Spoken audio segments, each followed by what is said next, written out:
चलिए दोस्तों, आज हम 13 अगस्त 2026 के हिंदू के कुछ इम्पोर्टेंट आर्टिकल्स को देखते हैं जो आपको पढ़ना है, जो कम्पिटिटिव एग्जाम्स के लिए, जो किसी भी प्रकार के कम्पिटिटिव एग्जाम्स के लिए, हायर लेवल कम्पिटिटिव एग्जाम्स के लिए बहुत ही जरूरी हो सकता है। तो हिंदू पे आइए, हिंदू पे पहले आते हैं तो पेज नंबर 1 पे एक आर्टिकल आपको मिलेगा। Retail inflation hits 19 month high of 4.45% इन जुलाई। देखिए, रिटेल इन्फ्लेशन, अगर रिटेल इन्फ्लेशन की बात करें, आप इस आर्टिकल को पढ़ लीजिएगा। उससे पहले एक थोड़ा सा बात समझ लीजिए कि रिटेल इन्फ्लेशन मतलब हम आप जो डेली यूज में लाते हैं प्रोडक्ट्स, और उसका प्राइस अगर हाई या लो हो रहा है तो उसी को हम क्या कहते हैं। जब हाई हो तो रिटेल इन्फ्लेशन हो रहा है। जैसे कंजम्पशन के लिए जो कंज्यूमर गुड्स और सर्विसेज बाई करते हैं, ठीक, इसी के प्राइस के फ्लक्चुएशन में रिटेल इन्फ्लेशन को देखा जाता है। और इसको इसको मॉनिटर कैसे किया जाता है तो सीपीआई से किया जाता है। सीपीआई मतलब कंज्यूमर प्राइस इंडेक्स। इसमें कैटेगरी किया गया है, गुड्स के कई कैटेगरीज है, सर्विसेज के कई कैटेगरीज है, तो उसमें से उसके प्राइस को निकाला जाता है। जैसे गुड्स में देखिए वो वीट, ऑयल्स, सर्विसेज में housing, rent, mobile data recharge, ये सब और कई भी लिस्ट बहुत है। तो ये कंज्यूमर प्राइस इंडेक्स को रिफ्लेक्ट करता है रिटेल इन्फ्लेशन। इसके बारे में आप लोग पढ़ लीजिएगा, पेज नंबर 1 पे मिल जाएगा। उसके बाद जो दूसरा इंपॉर्टेंट है एडिटोरियल पेज पे, अब पेज नंबर 6 पे जब आएंगे तो आपको एक आर्टिकल मिलेगा यहाँ पर, the timely reset for the food security act. Food security act मतलब ये वही एक्ट है जिसके थ्रू लोगों को राशन दिया जाता है। ईपीडीएस सिस्टम काम करता है, जो लोगों को मुफ्त में राशन दिया जा रहा है। ये इसी सिक्योरिटी फूड सिक्योरिटी एक्ट के अंदर में आता है। उसके बारे में एडिटोरियल है, इसको पढ़ लीजिएगा। जब टेक्स्ट एंड कॉन्टेक्स्ट वाले पेज पे आइएगा, पेज नंबर 8 में, तो आपको मिलेगा हाउ सस्टेनेबल, एक article, how sustainable in India E20 foods. E20 foods मतलब E20 मतलब एथेनॉल,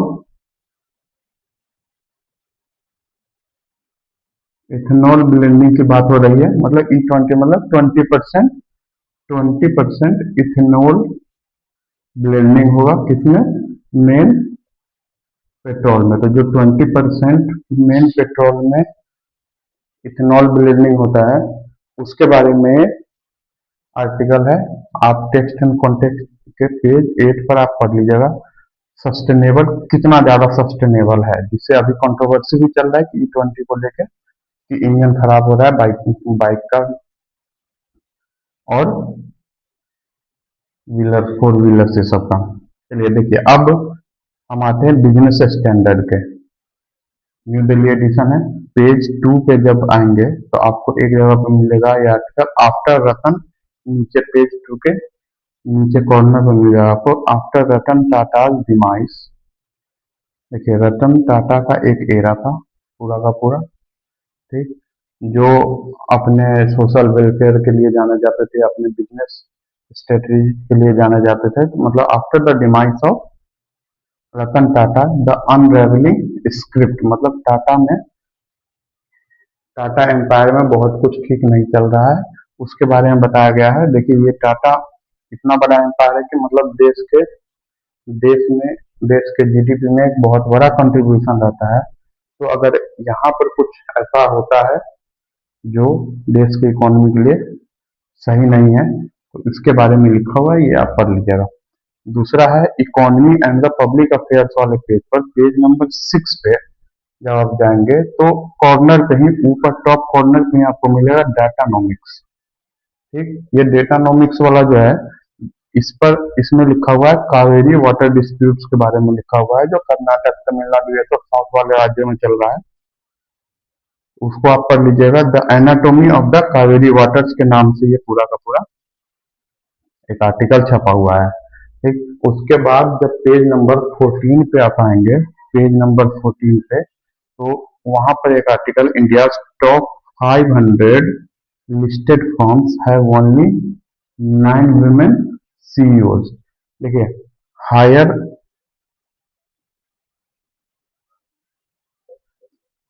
हायर एडमिनिस्ट्रेशन में हायर एडमिनिस्ट्रेशन में विमेन का पार्टिसिपेशन विमेन का पार्टिसिपेशन अभी भी कम है।